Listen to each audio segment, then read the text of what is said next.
Just a heads up before we get into this episode, it features some adult themes like violence and addiction.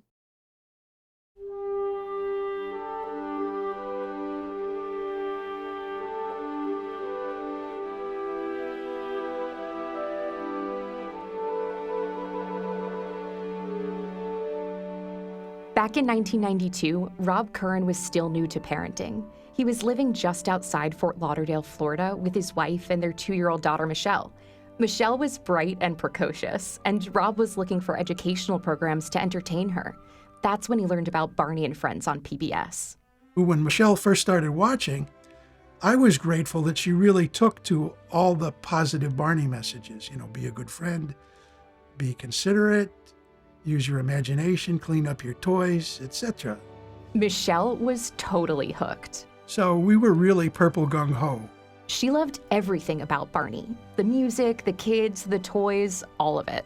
And she was 100% invested and 100% absorbed. And I thought, Barney is doing great things for our daughter. But then soon I began to see the dark side to Barney. Oh boy. That's right, the dark side.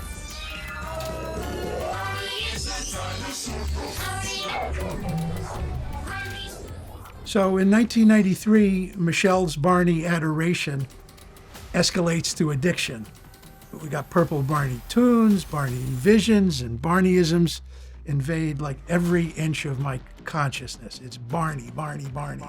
Baby Bop, Barney, Barney, Barney, 24/7. Rob remembers the day it crossed the line for him. I come home from a 1-week business trip, and my daughter Michelle totally ignores her dear old dad. It turns out that she's, glued to Barney on TV, and she prefers him. So I feel wounded. I feel spurned, unloved, alone, scorned. I'm bereft.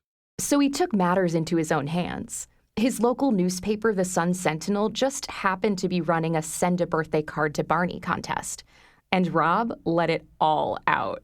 To exorcise this purple demon, I sit down at my Macintosh and I whip out a birthday card for Barney. It's a satirical newsletter for the fictitious The I Hate Barney Secret Society. And the motto of the secret society is, you don't have to tell your kids you belong.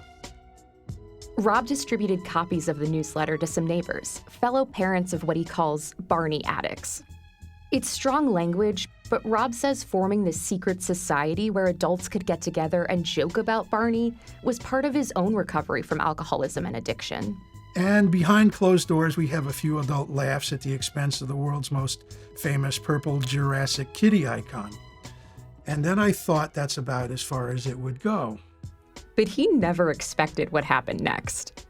The Sun-Sentinel decided to print my twisted Barney birthday card. And soon thereafter, the phone started to ring, and it didn't stop ringing for a year.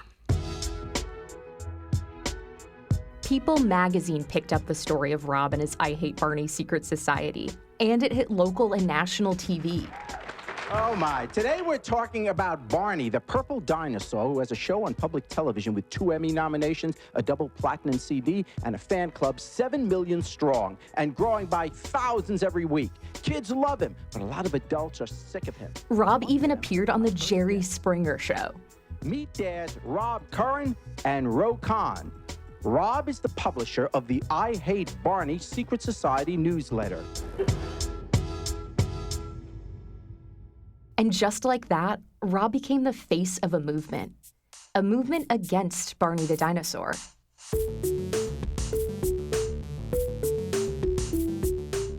From Connecticut Public, I'm Sabrina Herrera. This is Generation Barney, a podcast about the media we loved as kids and how it shapes us. Preschoolers all over the world loved Barney, and even though Barney loved everybody, not everybody loved him back. Some parents found the character pretty annoying. Other grown-ups took things a step further, and in some cases, the Barney backlash got violent. This all happened back in the 90s, but that extreme reaction from adults, it can tell us a bit about our culture today and how much our identities can get wrapped up in the things we love and hate. Episode 3, Love to Hate.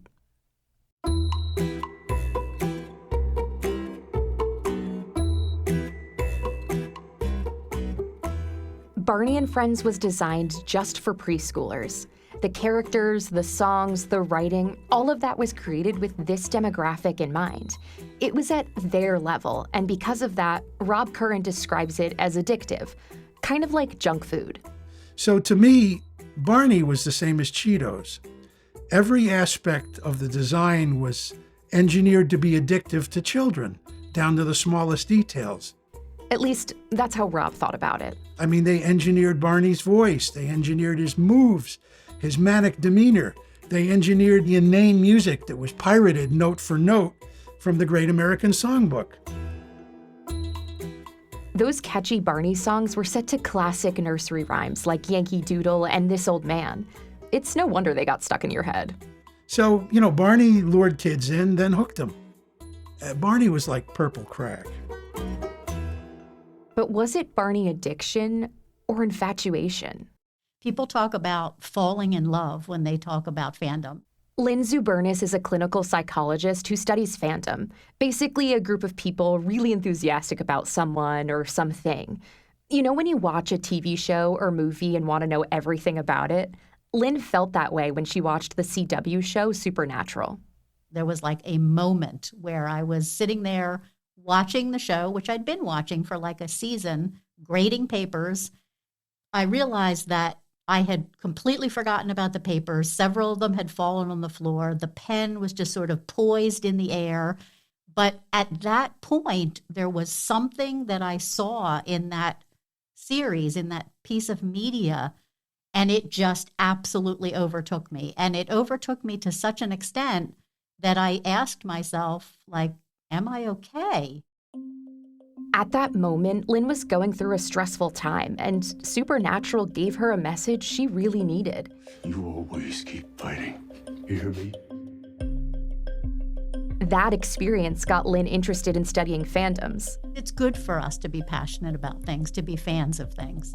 Lynn says there are benefits to participating in a fandom. It can help us develop our identities. And if you're part of a group of fans, that can give you a sense of belonging, security, and satisfaction. When we become a fan of someone or something, Lynn says there's usually a message in that thing that we need to find, a message we may subconsciously be looking for. Like one moment I didn't know this thing existed. The next I was like, oh my God, where has this thing been all my life? It can feel that sort of compelling because it is speaking to some kind of a need. Lynn says Barney spoke to a very specific need for kids, a need for a sense of safety. There was, for example, a lot of repetition in Barney. Barney doesn't really stray from the Barney formula. There's the repeating of the same songs in it. Barney says a lot of the same phrases again and again and again. They're very affirming and reassuring phrases. Life is really scary when you're a toddler and you're helpless all the time. Those messages, the repetition, the consistency, they're also what draws young kids to shows like Bluey or Daniel Tiger's Neighborhood today. So yeah, Barney fans like me weren't really addicted to Barney. But for parents like Rob Curran, it felt like we were. So Rob started his I Hate Barney secret society to help parents get past their kids' so-called Barney addiction. But from the start, Rob says it was really just meant to be a joke. I started it as a goof on hate groups. It was my attempt at cutting-edge satire, kind of think Saturday Night Live. I was thinking we parents are going to get together for a few laughs at the expense of an imaginary purple dinosaur, and no harm, no foul. Rob drew on his own experiences in recovery from alcohol and substance abuse. He wrote about Barnanon, and he even created a 7-step program for recovery of Barney addiction. Step 1, we admitted we were powerless over our children's Barney addictions, that our lives had become unmanageable. 2, came to believe that there absolutely, positively had to be, please, oh please God, some power greater than Barney that could restore us to sanity. 3, made a decision to never ever again let PBS or any other network disrupt our family life with a stupid show like Barney. 4, made a Rob even wrote a questionnaire to help parents figure out if their child was a Barney addict. Do you tell lies to cover up for your child's Barney addiction? Chad's not addicted. He just watches the same Barney tape over and over 10 hours a day. Okay, I was obsessed with Barney, but it's not like my mom was lying about what I was doing. Have you taken out a second mortgage on your house to finance your child's Barney habit? Definitely not. We did not do that. Have you brought your addict any of the following Barney purple paraphernalia?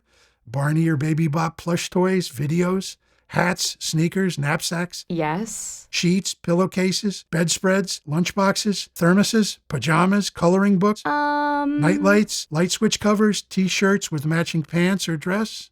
Oh boy. While your child was asleep, did you ever put her Barney doll in the trash compactor, only to pull it out when overwhelmed by guilt and shame? Again, Rob says this was all satire, but he really hit a nerve with parents and non-parents alike. It was in 1992, around the time the show was just starting to get popular. And it would come on TV every now and then. My son was 7 at that point. Libby Tucker teaches English and rhetoric at Binghamton University. I really got interested in researching what was going on with Barney the dinosaur when my son was watching an ad for a local Barney show. And he looked at it, looking as if he were hypnotized, and said, "Can we go? Can we get front row seats?" in a robotic sort of voice. And this worried me. It was as if the TV was calling out to him, and he felt he had to go to that show. Libby wrote an academic paper back in 1999 where she looked at kids' responses to Barney. She noticed that kids at her son's playground were singing these parody songs. I remember that the shotgun one was very popular. I hate you, you hate me, we're not a happy family. With the shotgun boom, Barney's on the floor. No more purple, dinosaur. Oof, the kids were not all right. If you were a kid in the 90s, you probably heard some variation of this song on the playground or at recess. I definitely did, and I definitely hated it. Joy to the world that Barney is dead. We barbecue his head. It was very common at that time for kids to be singing parody songs. Libby says that parody songs are a regular part of childhood. Like, even she remembers singing a parody of the Battle Hymn of the Republic when she was a kid.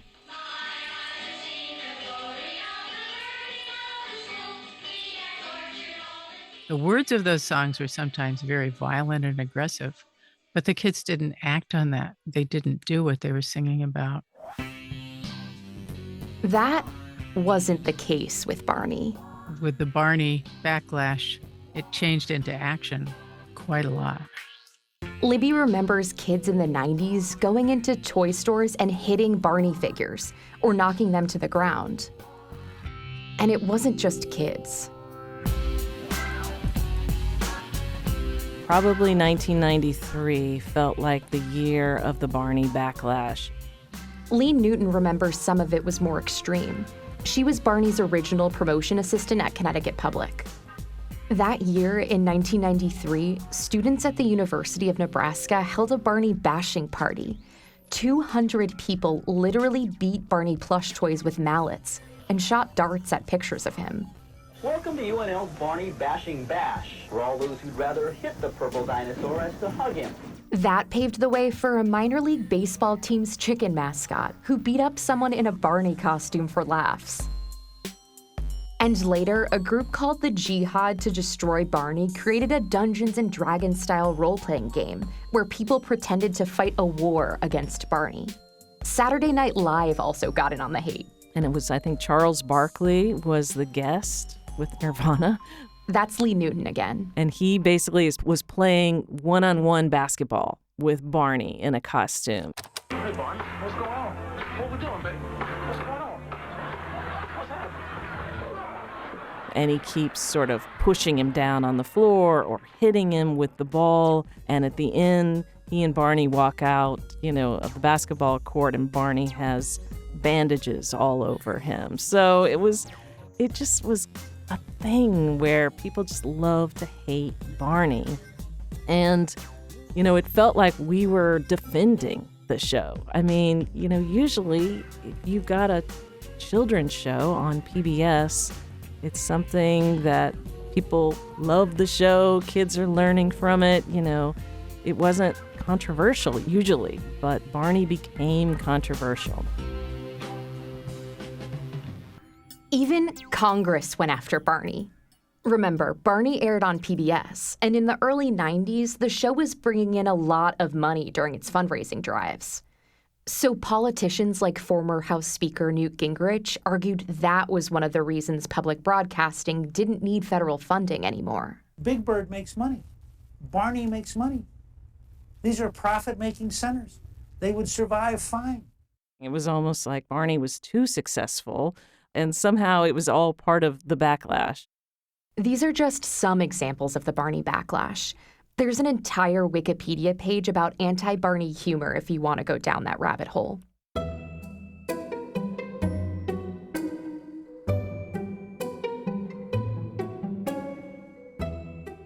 This backlash might not seem like a big deal now, but as a kid, it kinda sucked to have the thing you love get so much hate.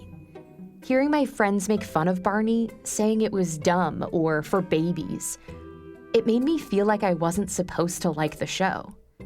I didn't give in, but I kept my love for Barney a secret. It became a part of me that I only shared with my family. Something special I could only talk about at home. But fans like me weren't the only ones that were affected.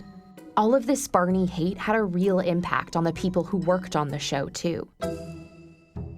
Like Bob West, he was the original voice of Barney. There were, certain things, certain messages that people would send that were pretty threatening. If you get a death threat from a middle school child who sends you an email, then it doesn't make me feel bad for me. It makes me feel bad for them because they're obviously going through something that's leading them to act out in this way. And that happened a few times because my email address got leaked. Bob says other people on set received more serious threats. He didn't take the ones he got personally, though. Neither did David Joyner, the actor inside the Barney suit in the 90s. He also received some hate during his time on the show. Some people just feel the need to hate. I don't know why. They just feel the need to hate. I was in a parade in New York, the Toys R Us parade. We're coming around the corner, and I see this man. He's yelling, "I hate you, Barney. F you, Barney." I'm on this float, and he's standing in front of a sea of people shouting this, and some people are looking at him like, how can you do this right now? So David decided to spin this into a teachable moment. And so my thing was, I got to flip this guy. I got to help him understand. So I just started pounding my heart like a heartbeat. And then I kind of bowed in front of him. Heart, I love you. Heart, I love you with the bow. By the time the float gets to him, he goes, "Oh, I love you, Barney." And I started jumping up. And then you hear the crowd going, "Yay!" So sometimes it's just about changing opinions. David may not have been worried about himself, but he was worried about the impact of Barney hate on fans, including violence toward people wearing Barney costumes or the plush toys. To some of the kids, they're not looking at this character as, oh, that's not really Barney. It looks like Barney, but it's not the same Barney costume.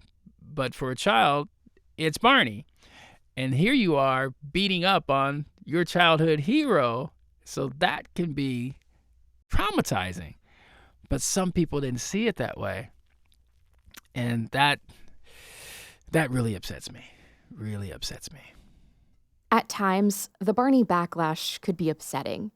But Stephen White, the principal writer for Barney and Friends, says most of the team behind the show wasn't too worried about it. We were too busy making the show to worry that much about what various critics and trolls had to say. And we also knew the integrity of the project we were working on, which was top to bottom. The Barney community that was making the show really was like a family. We all knew why we were there. We all wanted to make a show that was genuinely wholesome.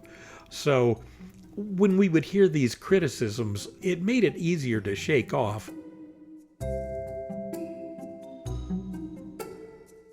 So why did this purple dinosaur who preached love and acceptance get so much hate in return? That's after the break.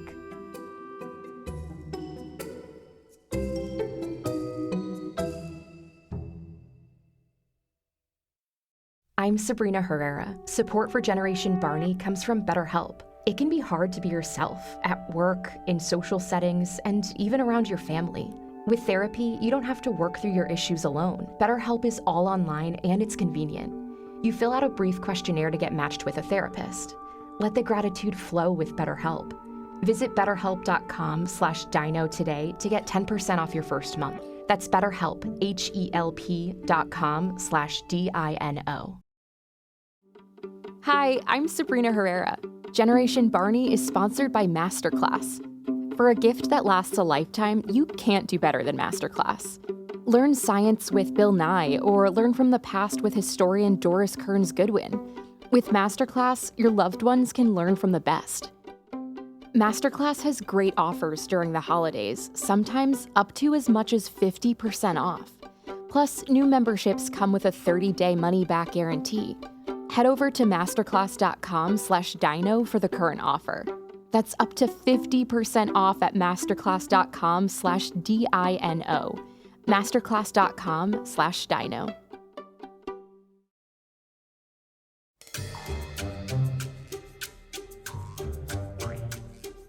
Barney and Friends got a lot of love from kids like me in the 90s, but it got a lot of hate too. And the question why isn't an easy one to answer. Emily Contois teaches media studies at the University of Tulsa. Whether you watched Barney or not, understanding why people loved and hated him helps us to understand our culture, our society, and the biggest problems that we're facing. She studies something called anti-fandom, the opposite of a fandom. You know fandoms, you're probably a part of one, whether it's for a pro sports team, K-pop, or improv comedy. Just me on that last one? An anti-fandom pretty much operates like a fandom. So to be an anti-fan is to also have this personal, emotional, and sometimes quite deep relationship with an element of popular culture. But that emotion is one that thrives in sort of hate and disgust. Anti-fandom is a spectrum, just like fandom. It can mean actual acts of violence, like in the Barney example, but it can also be as innocuous as hate-watching something, like the Kardashians, or Emily in Paris, or maybe the Fast and Furious franchise. Family. Which is something that I both love and hate, but the way I consume it is sort of as an anti-fan, that it's just as deep, that I've seen all the movies, we rewatch them all before we go watch a next installment, and at the same time, right, like we're making fun of how many times they say family. Family. Your family. There's this edge, right, that we're sort of making fun of it as we watch it, but getting so much pleasure from doing that. So get this, Emily got into studying anti-fandom because of a literal guy. I'm Guy Fieri and we're rolling out, looking for America's greatest diners, drive-ins, and dives. Yeah, Guy Fieri, the celebrity chef. The one with the spiky bleach blonde hair, wrap-around sunglasses, and flame-patterned button-up shirts. The mayor of Flavortown has as many fans as he does anti-fans. Emily wasn't necessarily interested in the what of that hate, but the why. He was very loud and very sort of resistant to sort of dominant norms of what a professional man would look like, or what a professional chef or a food media celebrity would look like. I know. What does any of this have to do with Barney? Well, both Guy Fieri and Barney were everywhere in their heydays. With Barney, it was the 90s. With Guy, the mid-2000s. He was on Food Network every night of the week, and it was like you couldn't escape him. He was just everywhere. And so thinking about how influential Barney was, that similarly, when any child phenomenon becomes that big, there could be both enthusiasm and support for it and also these anti-fan kind of reactions. Look, there's no benefit in hating something that's really obscure. You're not really gaining anything. But if that thing you hate is everywhere, if you can't escape it, chances are you can bond and build relationships with other people over that. Parents today might feel that way about kids shows like Paw Patrol or CoComelon, especially CoComelon. Just listen to this theme song. Nah, just kidding, we won't do that to you. At the end of the day, anti-fandom, just like fandom, is really a social activity at its heart. It brings people together, whether for hate watching or bashing parties. And so even if you're engaging with it in this anti-fan way of liking to hate something, it's opening yourself up to that emotional experience and that possibility of being connected to a community that feels the same way you do. It's the same way we'd bond over anything. But Libby Tucker, who studied the Barney parody songs, says parents sometimes hated Barney out of fear.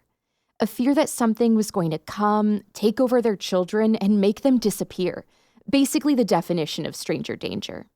Libby says this kind of parental fear goes way back. Before stranger danger, it was the legend of the Pied Piper. Who comes in, called in to take care of the rat problem the town in Germany has. But then he takes all the children and leads them away with his flute, and they never come back to their village again. When parents see their kids enthralled by something, whether it's German flute music or a purple dinosaur, Libby says it can bring up that anxiety. Something is getting your child's full attention in a way that you are struggling to do yourself, and that's threatening. But there's another possible reason why so much hostility was directed at Barney. Here's anti-fan and Guy Fieri scholar Emily Comtois again. Understanding particularly why adult men didn't like Barney reveals a lot about gender and power in our current society. There were women who didn't like Barney, but the high-profile Barney hate was really coming from men. Like the guy who led the Barney bashing parties at the University of Nebraska, or the man in the chicken mascot costume who beat up a purple dinosaur at San Diego sporting events. Emily says this might have to do with how we think about things like masculinity.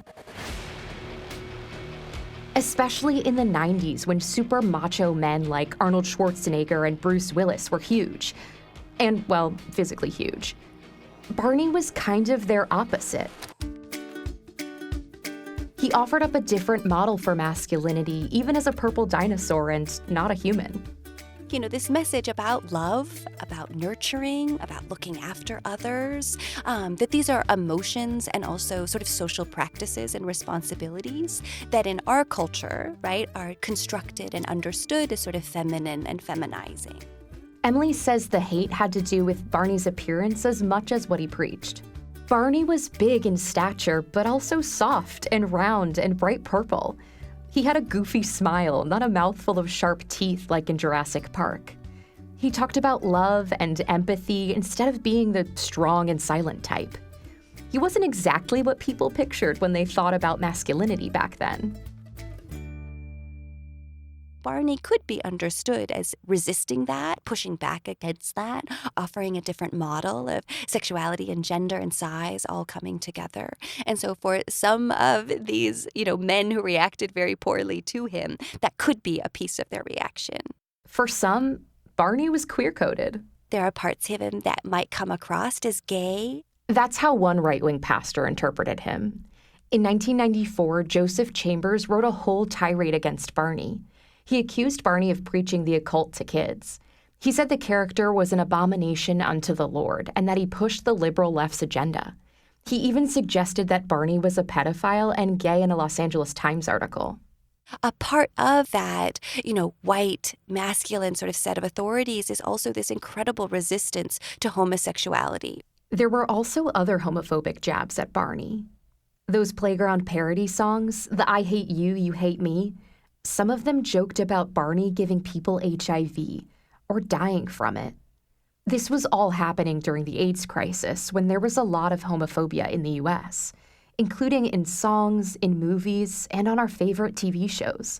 This all spilled into children's media too. Barney wasn't the only character for kids that people mocked for being, quote, gay. That happened to another purple character, Tinky Winky from the Teletubbies, and also Bert and Ernie from Sesame Street. The Barney backlash wasn't the first anti-fandom in pop culture. There were so many, long before Barney was a target. Like, people loved to hate disco music back in the day. In the 70s, Chicago White Sox fans infamously stormed the ballpark to usher in the death of disco. As if.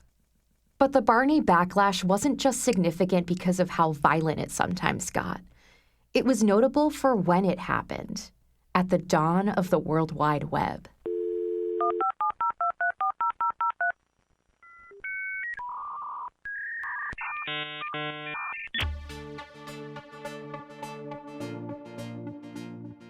Lynn Zubernis, the clinical psychologist and supernatural superfan, never loved Barney. But still, the amount of hate he got disturbed her. To this day, she finds it upsetting. It was one of the earliest examples of the way that fandom and online interaction can really provide a platform for disseminating hate and violence. For her, the 90s was kind of a turning point for hate in our society. That was kind of a cultural shift at the time. I think it was the time when like Jerry Springer was becoming popular and viral videos were starting to be a thing. And unfortunately, that certainly hasn't gotten any better, but I think that was one of the first times that we really saw it happening. Technology played a huge role in helping to spread hate that decade. That's when cable news and the internet blew up. People were connecting in new ways, like chat rooms and online newsletters, including over the things they didn't like. The internet allowed fans to interact in real time, over their love or hatred of anything, really. Something that's exploded with the rise of social media today. And I would argue that social media has been a tool that has mainstreamed both fandom and anti-fandom. That's Melissa Click. She teaches a class on the politics of pop culture at Gonzaga University. She says people build their identities around hating on something like Barney to feel like they belong. So we're drawn to like things that resonate with our identities. And likewise, I would say we are drawn to hate those things that don't resonate with our identities.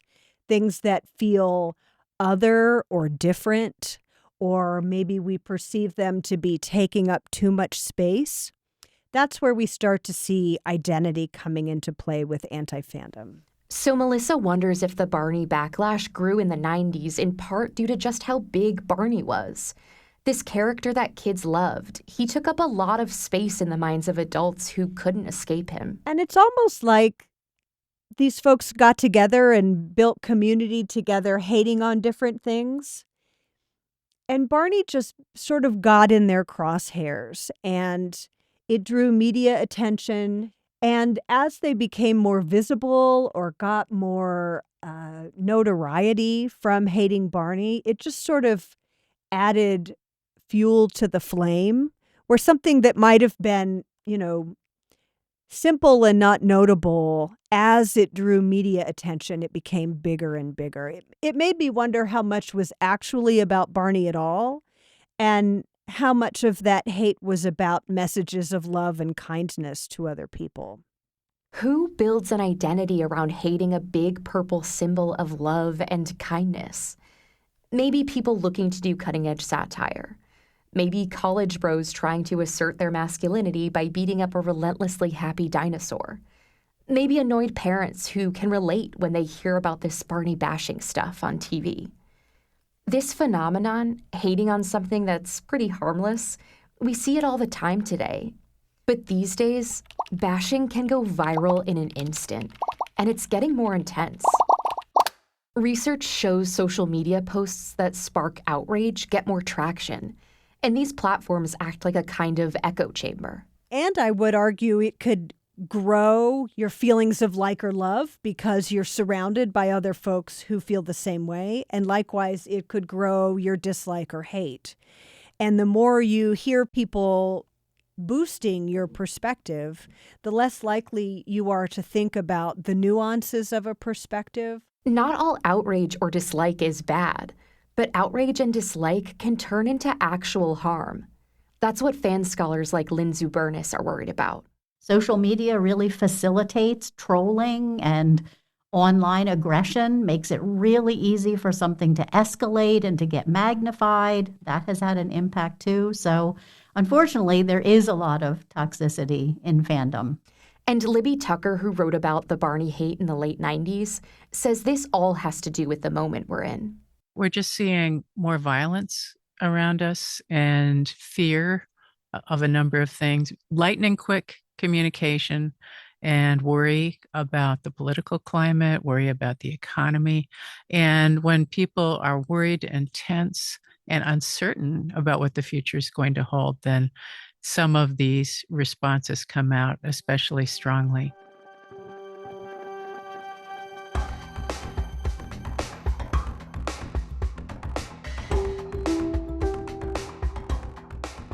In a world with so much divisiveness, does Barney's I love you, you love me philosophy even feel possible anymore?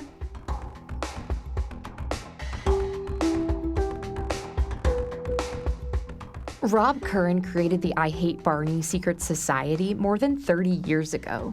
Looking back, he's conflicted about his role in the Barney backlash, especially with how much hate and negativity is online today. I asked myself if I had a responsibility for helping, start up this, social media hate machine. Rob says he may have added fuel to the fire, but ultimately he wouldn't change his work on the secret society. In a way, he says it saved him. Well, really, Barney saved him. In the 90s, Rob was struggling with generalized anxiety disorder and chronic depression. So he sought out help, including counselors, psychologists, and 12-step recovery programs for alcohol and marijuana abuse. And he found an outlet in his satirical society. Because I took all the lessons I had learned about addiction from the I Hate Barney Secret Society and applied these lessons to my own personal recovery. So, today I ask, should I praise Barney now because he redeemed my life of pain and addiction? Do I owe Barney a stupendous debt of gratitude? After all, the purple guy saved my life. Plus, he made sure I remained in the loving arms of my daughters, with whom I have a tremendous relationship today. So for me, hope turned to redemption. So right now, I don't really want to admit this, but thank you, Barney. Now, Rob's really happy that his daughter Michelle found Barney as a kid. And he's really grateful for all that the purple dinosaur did for him and his family. Yeah, I was raised by Barney, but in a lot more circuitous and tortured manner, I think. In the end, Barney helped me develop into the kind of person that I'm happy to be today. So maybe Barney's I love you philosophy is still relevant today. At least, it is for Rob, who's leaned into Barney's values in his own life. The same goes for childhood fans of Barney who've grown up and are still connecting over their love for the purple dinosaur as adults. Some Barney fans are even preserving his legacy through the really cool toys that helped make him one of the biggest stars of the 90s. I actually own the world's largest Barney collection. They want to have a coat that's got the character on it, sneakers with the character on it, backpack with the character on it. They want to watch it, see it, read about it, all of that. So in 94, the top earning entertainers were in order: Steven Spielberg, Oprah Winfrey, and Barney. Oh boy. That's next time on Generation Barney.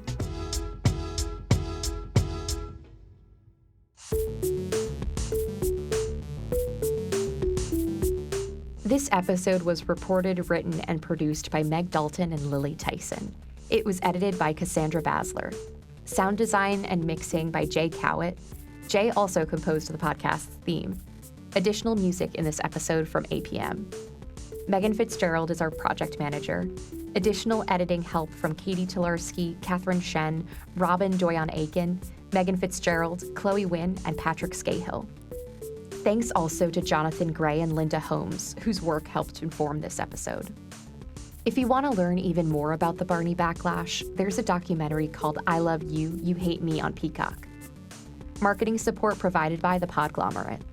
Legal review by Lou Levy from the firm Lerman Center, PLLC. Lauren Komrosky is our Chief Digital Officer. Vanessa De La Torre is our Chief Content Officer. Generation Barney is produced with support from PRX and is made possible by a grant from the John S. and James L. Knight Foundation. Special thanks to PRX's Stephanie Kuo, our muse and fairy podmother, and also Mike Russo, Grace Abler, and Tony Carlson. To learn more about this podcast, visit ctpublic.org/Barney. I'm Sabrina Herrera. Generation Barney is a production of Connecticut Public. You know, back in 1993, I called Barney like a Paleolithic Mr. Rogers. But I got that wrong. It turns out that he wasn't Paleolithic, he was really Jurassic. So I guess I should have called him, Jurassic Mr. Rogers.